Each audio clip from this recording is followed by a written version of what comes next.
Welcome to the Learning Pines YouTube. We hope this video helps. You start by preparing the car and tools so programming is predictable. First, sit in the driver's seat with ignition on. This powers the home link module without running the engine. Next, hold the original garage remote near the vehicle's home link buttons, about 1-3 inches, because proximity ensures reliable signal exchange. Once done, press and hold the chosen home link button until the indicator begins to blink slowly. This enters programming mode and tells you the system is listening.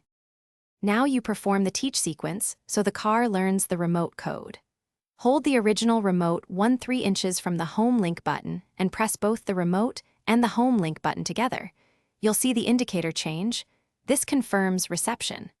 If the garage opener uses rolling code, climb a ladder to the motor housing and press the opener's Learn/Smart button. Then return to the car and press the trained home link button twice within 30 seconds to complete synchronization. Finally, you test the system and resolve common failures. Press the programmed home link button once. The door should activate. If it doesn't, press twice quickly to trigger rolling code openers. Make sure the indicator shows the success pattern, and then cycle the door a few times to verify reliability.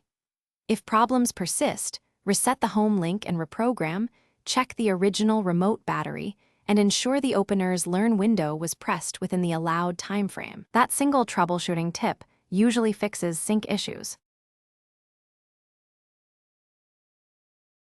Thanks for watching.